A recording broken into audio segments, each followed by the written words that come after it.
My dear student, you all are welcome in my Pathshala. I am Subramitra Thakur from IQCT Durgapur.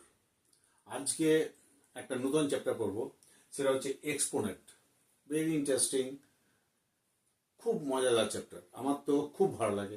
আমার student life থেকে এটা আমার খুব favourite চ্যাপ্টারের মধ্যে এটা ছিল। তো আজকে ওটা পড়ব। এক্সপোনেন্ট চ্যাপ্টারটা শেষ হবে 3টে পার্টে। আজকে এক্সপোনেন্ট ফর্মুলা আর কিছু অঙ্ক করব।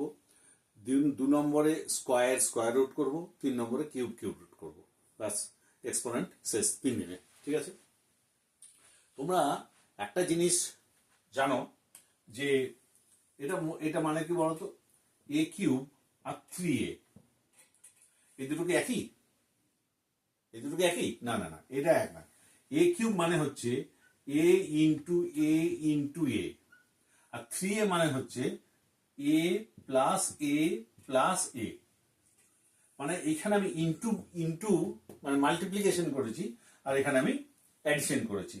এটাই হচ্ছে এটা ফারাক। ঠিক আছে? এইখান থেকে এসছে। তো এই যে জিনিসটা আছে, এই যে এইটা আছে, এই যে a কিউব, এইটা হচ্ছে এক্সপোনেন্ট। এবার এক্সপোনেন্টটা কিভাবে ইউজ হয় আমি তোমাকে দেখাচ্ছি। যেমন ধরো 5 ইন্টু 5 কতবার 5 লেখা আছে? 1 2 3 4 5 6 7, 5 টু দি পাওয়ার 7। ঠিক? এই যে জিনিসটা লেখা হলো 5 টু দি পাওয়ার 7, এই জিনিসটাকে বলা হয় এক্সপোনেন্ট। এক্সপোনেন্ট কোনটা হচ্ছে? এই যে 7 power, this 7 is called the exponent. এটাকে বলা হয় exponent or index or power. ঠিক? আর 5 যেটা আছে নিচে, যার উপরে পাওয়ারটা আছে, এই 5টাকে বলা হয় বেস। 5টাকে বলা হয় বেস। ঠিক আছে? আমরা এই এক্সপোনেন্টের প্রথমেই কিছু ফর্মুলা শিখব। এই ফর্মুলাগুলো খুব ইম্পর্টেন্ট এবং প্রত্যেকটা ফর্মুলা মনে রাখবে। আমি দেখাচ্ছি। 3-4টেই ফর্মুলা আছে, খুব বেশি নয় ফর্মুলা। যেমন a to the power m into a to the power n মানে হচ্ছে a to the power m plus n। এই পাওয়ার দুটো অ্যাড হয়ে যাবে। ঠিক আছে? এই যে এটাকে মাল্টিপ্লিকেশন করা হচ্ছে, that's why it is called the product law. This is called product law. এবারে আমি একটা এক্সাম্পল দিয়ে শেখাচ্ছি। যেমন ধরো 3 square into 3 to the power 5। এটা কি লিখবো? 3 টু দি পাওয়ার 2 প্লাস 5, that is 3 to the power 7। 3 to the power 7 মানে এটা কি হচ্ছে? 3টে 7 বার গুণ হবে, 7 টাইমস।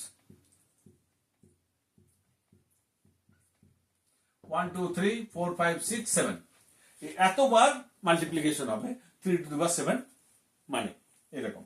ঠিক আছে? এটা হচ্ছে বেস। দেখো সমান, কিন্তু পাওয়ার গুলো মানে এক্সপোনেন্ট গুলো ডিফারেন্ট। এক্সপোনেন্ট গুলো ডিফারেন্ট হোক, কোনো অসুবিধা নেই। তখন কিন্তু এটা আমি অ্যাড করে দেবো যদি আমার বেসটা সেম হয়।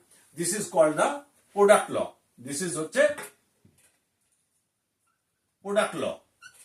2 number, a to the power m divided a to the power n। এটা আমি মাল্টিপ্লিকেশন করেছি, এটা ডিভিশন করছি। ডিভিশন যখন করব, তার মানে হচ্ছে a to the power m by a to the power n। এই যে এইরকম, এইটাকে বলা হয় কি? কোশিয়েন্ট ল। এটা হচ্ছে কোশিয়েন্ট ল। এটাকে a to the power m minus n হয়ে যাবে। এটা ডিভাইড হওয়ার সময় এই ইন্ডেক্সটা মাইনাস হয়ে যাবে, বড়টা আগে ছোটটা পরে। ঠিক আছে? এটাকে বলা হয় কি? Quotient law. This is called quotient law. যেমন ধরো একটা example, 3 to the power 5 by 3 to the power 3। তার মানে কি হবে? এটা 3 to the power 5 minus 3, that is হয়ে যাবে 3 স্কোয়ার, দ্যাট ইজ হয়ে যাবে 3 ইন্টু 3, দ্যাট ইজ হয়ে যাবে 9। ক্লিয়ার এই ফর্মুলাটা? 3 নম্বর যে ফর্মুলা আছে, সেই ফর্মুলাটা হচ্ছে নোট করবে। আমি যেগুলো বলছি ফর্মুলাগুলো সাথে সাথে নোট করে নেবে, বা বারবার এই ভিডিওটা চালিয়ে ফর্মুলাগুলো দেখবে, বুঝবে আর নোট করবে। 3 নম্বর হচ্ছে a to the power m two the power n। এইরকম যখন থাকবে এইটা হচ্ছে, এটাকে বলা হয় কি, এটা যখন a to the power m two the power n, মানে এর এটা হচ্ছে বেসের একটা পাওয়ার আছে, তার আবার টোটাল একটা পাওয়ার আছে, তখন কি হয় a to the power m into n, এই দুটো মাল্টিপ্লাই হয়ে যায়। ঠিক আছে, that means a to the power mn। ঠিক আছে, এটাকে বলা হয় কি পাওয়ার ল। দিস ইজ কল্ড পাওয়ার ল। তাহলে আমরা প্রথমে কি শিখেছি? প্রোডাক্ট ল, তারপর কোচিয়েন্ট ল, এটা হচ্ছে পাওয়ার ল। এবার পাওয়ার লতে আমি একটা এক্সাম্পল দেখাচ্ছি, 3 to the power 3 to the power 2। তাহলে কি হচ্ছে এখানে 2 টু দি পাওয়ার, এটা বেস, 2টা হচ্ছে বেসের এক্সপোনেন্ট পাওয়ার হচ্ছে 3, তার আবার পাওয়ার হচ্ছে 2, তার মানে কি 2 to the power 3 into 2, that is হয়ে গেল 2 টু দি পাওয়ার 6। তার মানে 2টা 6 টাইমস মাল্টিপ্লিকেশন হবে, তাতে যে রেজাল্ট আসবে সেটা হবে এইটার রেজাল্ট। ঠিক আছে, আর 4 নম্বর জিনিস, এইটা তোমাকে মনে রাখতে হবে সব সময়ই, কোনো কিছুর পাওয়ার, if power of something is 0, is power of something a to the power 0, কোনো কিছুর পাওয়ার যদি 0 হয়, its value is 1। পাওয়ার এটা ব্র্যাকেটে লিখতে হবে, কিন্তু that should be written in bracket। যেমন ধরো 3 to the power 0 is equal to 1, minus 3 to the power 0 is equal to 1। ঠিক আছে, বাট আমি যদি এরকম লিখি minus 3 to the power 0 equal to 1, না, এটা রং, এটা রং। কারণ কি, -3 পরে ব্র্যাকেট নেই এখানে, এইটার হবে, এইটার ভ্যালুটা কি হয়ে যাবে -3 টু দি পাওয়ার 0, মানে হচ্ছে এই 3 এর পাওয়ার হচ্ছে 0, তার মানে এটা হয়ে যাবে -1, এর ভ্যালুটা হয়ে গেল -1, কিন্তু এইগুলো হয়ে গেল 1। ঠিক আছে, বুঝতে পেরেছো? কোনো কিছু পাওয়ার 0 হয়ে যাওয়া মানেই হচ্ছে ওটার ভ্যালুটা হচ্ছে 1। এরপর আমি কিছু ইভালুয়েশনের অঙ্ক করি। যেমন ধরো 3 to the power 5 into 3 to the power 6, question 3 to the power 5 into 3 to the power 6 divided 3 to the power 5 divided 3 to the power 6, এটা কি, কত অ্যান্সার আসবে?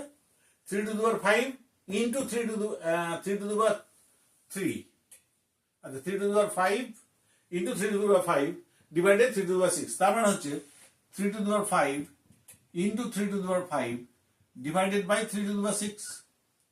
তাহলে ইন্টু আছে, ইন্টু হলে কি হবে, বেসের এই পাওয়ার দুটো অ্যাড হয়ে যাবে, 3 to the power 5 plus 5 by 3 to the power 6, তার মানে 3 to the power 10 divided by 3 to the power 6। এখানে আমি কি লিখবো, সেই কোশিয়েন্ট লটা লাগাবো যেটা ডিভাইড করা ছিল, তাহলে ডিভাইডের সময় কি হয়ে যাবে, এটা 3 to the power 10 minus 6, that is হয়ে যাবে 3 to the power 4। Answer 3 to the power 4 মানে হচ্ছে 3 ইন্টু 3 ইন্টু 3 ইন্টু 3, তো দুটো 3 মাল্টিপ্লিকেশন হয়ে গেল 9, 3 থেকে 9, 3 থেকে 9, 9 9 9 81, that is answer. Clear? Next আর একটা ম্যাথ করি।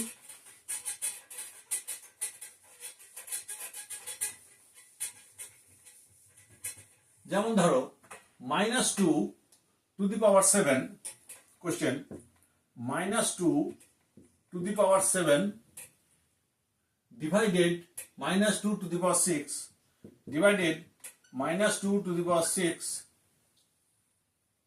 Into -2 to the power 2। ঠিক আছে, এখানে আগে যেটা অঙ্কটা করেছিলাম প্লাস দিয়ে, এখানে আমি অঙ্কগুলো করছি মাইনাস দিয়ে। মাইনাস দিয়ে একটা জিনিস এরকম যদি ফর্মুলা হয়, যদি ধরো minus a to the power m, এই mটা ইফ m ইজ ইভেন, তাহলে এটা ইভেন হয়ে যাবে, এই ভ্যালুটা ইভেন হয়ে যাবে, মানে ঠিক আছে। কিন্তু minus a to the power m, if m is odd, তাহলে ভ্যালু হয়ে যাবে অড, মানে মাইনাস, ভ্যালু হয়ে যাবে মাইনাস, এর ভ্যালু হয়ে যাবে প্লাস। ইভিন হয়ে গেলে প্লাস হবে, আর মাইনাস হয়ে গেলে নেগেটিভ হয়ে যাবে। এটা দেখো, এটা মাইনাস দিয়ে আছে, যেমন ধরো এটা ডিভাইড আছে, এটা এই মাল্টিপ্লিকেশন আছে, তার মানে আমি এটা এরকম ভাবে লিখতে পারি -2⁷ ইন্টু যেটা আছে -2⁻²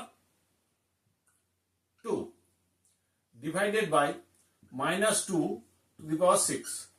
তাহলে এটা কি হয়ে দাঁড়ালো, -2⁷ প্লাস 2 ডিভাইডেড বাই -2⁶। তাহলে এটা 7 আর 2 9, তাহলে -2⁹ ডিভাইডেড বাই -2⁶। তাহলে এবারে কোশ্চেন লতে এটাকে মাইনাস করে দেবো, তাহলে -2 এটাকে ওপরে নিয়ে গেলে মাইনাস হয়ে যাবে, 9 - 6 দ্যাট ইজ হয়ে গেল -2⁵।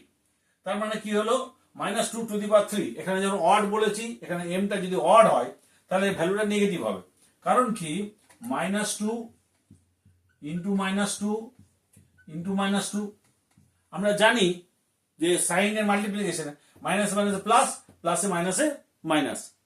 তাহলে অড যখনই থাকবে, অড নাম্বার যখনই হয়ে যাবে এক্সপোনেন্টটা, তাহলে এর ভ্যালুটা হয়ে যাবে নেগেটিভ। তাহলে এটা কত হয়ে যাবে, 2 2 2 4 4 2 8, তাহলে -8 এটার অ্যান্সার। ক্লিয়ার? বুঝতে পারছো? এটা হলো এক্সপোনেন্টের আরেকটা অঙ্ক ইভালুয়েশনের। ঠিক আছে, আরেকটা অঙ্ক করাচ্ছি আমি ইভালুয়েশনের। যদি দেখো আর একটা জিনিস, যখন এই নেগেটিভ পাওয়ার থেকে পজিটিভ পাওয়ার কি করে করবে, যেমন ধরো তোমার অঙ্কতে আছে a⁻1/a⁻m, এই a⁻m টাকে প্লাস কি করে করবো, এটাকে উপরে নিয়ে যাবো, a⁻m, এটাকে উপরে নিয়ে গেলে প্লাস m হয়ে যাবে। a⁻n এখানে ওপরে আছে, এটাকে যদি প্লাস করতে হয় তাহলে 1/a⁻n, এটা প্লাস হয়ে গেল। ক্লিয়ার? যদি এক্সপোনেন্টের সাইন যদি চেঞ্জ করতে হয়, তাহলে এটা যদি নিচে থেকে উপরে যায় তাহলেও সাইন চেঞ্জ হবে, উপর থেকে নিচে এলেও সাইন চেঞ্জ হবে। ঠিক আছে, এটা মনে রাখবে, এইটা লাগবে তোমার ইভালুয়েশনের সময়।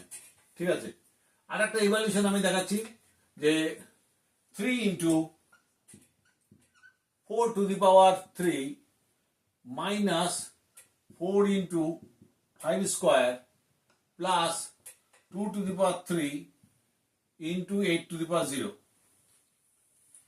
এরকম একটা অঙ্ক আছে। 3 × 4⁻³ 3 × 4⁻³, এখানে কোনো সিমেট্রি নেই, কিন্তু এখানে ডাইরেক্টলি মাল্টিপ্লিকেশন করে তোমাকে অঙ্কটা করতে হবে। তার মানে কি হচ্ছে, 4 × 4 = 16, 4 × 64, 3 × 64 মাইনাস 4 × 25 প্লাস 2⁻³ × 8, 8 × 8⁻0 মানে হচ্ছে 1। তাহলে এটা কত হলো, 3 4 12 2 হাতে হলো 1, 3 4 18 19 মাইনাস 100 প্লাস 8। তার মানে এইটাতে অ্যাড হয়ে যাবে, 192 প্লাস 8 মাইনাস 100, তাহলে 200 মাইনাস 100 দ্যাট ইজ হয়ে গেল 100, এটা অ্যান্সার। ক্লিয়ার? এইরকম ইভালুয়েশন, ছোট ছোট ইভালুয়েশন, খুব বেশি হলে 1 নম্বর বা 2 নম্বর এটাতে থাকতে পারে। এইরকম ম্যাথ আসবে এক্সপোনেন্টের ফার্স্ট চ্যাপ্টার থেকে। এই এক্সপোনেন্টের এই ফর্মুলাগুলো মেনলি তোমরা মনে রাখবে, ফর্মুলাগুলো মনে রাখলেই তোমাদের ইয়ে হয়ে যাবে। আরেকটা আমি অঙ্ক দেখাচ্ছি এক্সপোনেন্টের, এটা লাস্ট অঙ্ক, যে 4⁻⁻1 ইন্টু 4⁻³ 2 ইন্টু 4⁻²²। এখানে কোন লটা লাগবে, যেটা প্রোডাক্ট লটা লাগবে। ঠিক আছে, নিচেরটা হচ্ছে তোমার পাওয়ার লটা লাগবে। এখানে পাওয়ার লটা লাগবে, যখন এখানে পাওয়ার গুলো মাল্টিপ্লাই হয়ে যাবে, -1 × 0, তো 0, 4⁻0 হয়ে যাবে, ইন্টু এটা হয়ে যাবে 4⁻³ × 2 ইন্টু 4⁻⁻4 -2 × 2, তাহলে এটা হয়ে গেল 4 টু দি পাওয়ার 0, এর ভ্যালুটা হয়ে গেল 1, 1 × 4 two the power 6 × 4 two the power -4, ঠিক আছে। তাহলে এই দুটোতে অ্যাড হয়ে যাবে, তো 4 two the power 6 - 4, that is 4 to the power 2, that is 4 × 4 is equal to 16, answer. Clear? তো এটা হয়ে গেল এক্সপোনেন্টের পার্ট 1। আমি এর পরের ক্লাসে স্কয়ার রুট কিভাবে করতে হয় এবং তার রিলেটেড যে ম্যাথস আছে সেগুলো দেখাবো, তারপরটা কিউব রুটস। যদি তোমাদের কোনো প্রবলেম হয় আমাকে SMS করবে, আমার এই ক্লাসগুলো বারবার ভিডিওতে দেখবে, লাইক করবে, সাবস্ক্রাইব করবে, বা অন্যান্য তোমার বন্ধুদেরও পাঠাবে, শেয়ার করবে, ঠিক আছে। আজকের ক্লাস এখানে শেষ করছি, এর পরের দিন স্কয়ার রুট করব, ঠিক আছে। ওকে, বাই, থ্যাংক ইউ।